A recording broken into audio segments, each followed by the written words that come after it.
شادی سے ایک دن پہلے میری سہیلیوں نے مجھے سہاگ رات کے بارے میں بتایا تھا۔ میں بہت زیادہ ڈر گئی تھی۔ جیسے ہی شوہر کمرے میں آیا میں ڈر کے مارے رونے لگ گئی۔ شوہر نے پوچھا تو میں نے کہا مجھے درد ہوگا، مجھے یہ سب نہیں کرنا، لیکن پھر بھی شوہر نے مجھے پوری رات مجھے شادی کے نام سے ڈر لگتا تھا، کیونکہ شادی کے نام پر جو کھلواڑ لڑکیوں کے ساتھ کیا جاتا تھا وہ مجھے ڈراتا تھا۔ ہاں، یہی وجہ تھی کہ میں شادی نہیں کرنا چاہتی تھی، لیکن میرے بہت انکار کرنے پر بھی میری شادی کر دی گئی تھی۔ میں اپنے کمرے میں بیٹھی بے تحاشا رو رہی تھی، حالانکہ آج میری شادی کی پہلی رات تھی، اور اس رات ہر لڑکی بہت ارمان اور خواب سجا کر اپنے شوہر کے گھر آتی ہے، نئی زندگی میں اپنی نئی خوشیوں کے انتظار میں رہتی ہے۔ لیکن میں بے حد پریشان تھی۔ میں اس قدر پریشانی کا شکار تھی کہ شوہر کے آنے کا سوچ کر ہی میرا دل بری طرح سے کانپ رہا تھا۔ میرا جی چاہا کہ میں کہیں جا کر چھپ جاؤں جہاں میرے شوہر مجھے دیکھ نہ سکے۔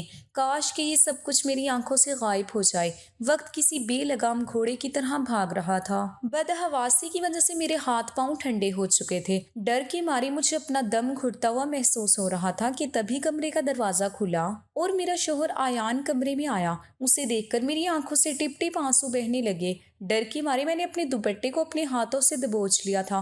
میں کس تکلیف سے گزر رہی تھی یہ میں ہی جانتی تھی۔ جیسے جیسے میرا شوہر میرے قریب آ رہا تھا میرا پورا جسم کانپ رہا تھا۔ آیان میرے پاس آ کر بیٹھ گیا۔ کچھ دیر تک میرے حسین چہرے کو بڑی محبت سے دیکھنے لگا۔ میں بے حد خوبصورت تھی اور یہی میرے لیے سب سے بڑا مسئلہ بن چکا تھا۔ جیسے ہی اس نے اپنا ہاتھ میرے ہاتھ پر رکھا تو مجھے اتنا ٹھنڈا پا کر کہنے لگا، کیا بات ہے عائشہ، تم اتنا زیادہ نروس کیوں ہو؟ اب میں اسے کیا بتاتی کہ مجھے شادی سے ڈر لگتا ہے۔ میں نے نہ میں سر ہلا دیا۔ میں نے کہا کچھ نہیں۔ وہ کہنے لگا کہ پھر تم اس قدر گھبرائی ہوئی کیوں ہو؟ میں نے آہستہ سے کہا مجھے اس رشتے سے ڈر لگتا ہے۔ میری بات سن کر وہ ہنسنے لگا اور میرا ہاتھ تھام کر مجھے تسلی دینے لگا۔ کہنے لگا پریشان مت ہو۔ میں نے کہا لیکن مجھے بہت ڈر لگ رہا ہے۔ وہ کہنے لگا کہ اس میں ڈرنے کی کوئی بات نہیں ہے۔ میں نے کہا مجھے بہت ڈر محسوس ہو رہا ہے کہ پتہ نہیں کیسے سب ہوگا۔ وہ کہنے لگا کہ دیکھو اس کا ایک ہی حل ہے میرے پاس۔ میں نے پوچھا وہ کیا؟ میری اس بات کو سن کر اس نے میرے ہاتھوں کو تھام کر مجھے تسلی دی اور اس کے بعد اٹھ کر کھڑا ہو گیا۔ الماری کے پاس گیا، الماری کھولی اور ایک میڈیسن لا کر مجھے تھما دی، ساتھ میں پانی کا گلاس بھی دیا اور کہنے لگا یہ گولی کھا لو۔ میں نے کہا یہ کیسی دوا ہے؟ تمہاری تمام پریشانیوں کا حل اسی گولی میں ہے۔ ایان کی بات کو میں سمجھ نہیں پا رہی تھی۔ میں سوچنے لگی آخر میری پریشانیوں کا حل یہ گولی کیسے ہو سکتی ہے؟ ڈر اس قدر زیادہ تھا کہ میں کچھ بھی کرنے کو تیار تھی، اور جب ایان نے یقین دلایا کہ یہ گولی کھانے کے بعد تمہارا سارا ڈر اور پریشانی ختم ہو جائے گی تو میں نے وہ گولی کھا لی۔ ایان میرے قریب آیا اور اس نے میرے دونوں ہاتھوں کو تھام کر اپنے ہونٹوں پر لگایا تھا، مجھ سے اپنی محبت کا اظہار کرنے لگا، لیکن میں یوں تھی جیسے میرے جسم میں کمپن پیدا ہو چکا تھا۔ آہستہ آہستہ ایان نے مجھے اپنی باہوں کے گھیرے میں بھر لیا تھا اور میں ڈر کے مارے اپنا آپ اس سے چھڑوانے لگی تھی، لیکن پھر میں نے محسوس کیا کہ جیسے میری آنکھوں میں سکون اترنے لگا تھا۔ آہستہ آہستہ میں نیند کی آغوش میں جانے لگی ہوں، چاہ کر بھی میں خود کو چھڑوا نہیں پا رہی تھی۔ کچھ ہی پل لگے تھے کہ میں گہری نیند میں جا چکی تھی۔ میری شادی سے کچھ دن پہلے میری سہیلیاں مجھے لے کر بیٹھ گئی تھی جو کہ پہلے سے شادی شدہ تھی۔ مجھ سے کہنے لگی کچھ دن بعد تمہاری بھی شادی ہونے والی ہے، اسی لیے ضروری ہے تم ہم سے اس رشتے کے بارے میں کچھ جانکاری لے لو۔ میں شادی کے رشتے سے بالکل انجان تھی، اسی لیے جب میری دوستوں نے مجھے اس رشتے کے بارے میں بتایا تو مجھے اس رشتے سے کچھ ڈر سا محسوس ہونے لگا تھا، کیونکہ ان کے بتانے کا انداز ہی کچھ ایسا تھا۔ کہنے لگی شوہر اپنی بیوی پر شادی کی پہلی رات بالکل بھی ترس نہیں کھاتا، اور تم تو خیر مناؤ، تمہارا حسین روپ دیکھ کر تمہارا شوہر تو تمہارے ساتھ نہ جانے کیا کیا۔ یہ کہہ کر وہ خاموش ہو گئی اور مسکرانے لگی اور میرا دل دھک دھک کرنے لگا۔ ان کی باتیں میرا دماغ اور میرا ہوش دونوں اڑا چکی تھی۔ شادی کی رات کا جو نقشہ میری سہیلیوں نے مجھے بتایا تھا، مجھے اس رات سے ڈر لگنے لگا تھا۔ جیسے جیسے میری شادی کے دن قریب ہو رہے تھے میرا دل چاہتا تھا کہ میں کہیں چھپ جاؤں، اسی لیے شادی کی رات میں اپنے شوہر کے آنے پر بے حد ڈری اور گھبرائی ہوئی تھی۔ پتہ نہیں وہ میرے ساتھ کیا کرے گا، لیکن ایان نے میری بات کو سن کر اسے سمجھنے کی کوشش کی تھی۔ اس نے شاید مجھے نیند کی گولی کھلائی تھی، جسے کھاتے ہی میں کچھ ہی دیر میں سو چکی تھی۔ مجھے اپنی شادی کی رات بالکل بھی یاد نہ تھی۔ ہاں، اتنا احساس تھا کہ میرا شوہر مجھ سے اپنا حق وصول کر چکا تھا،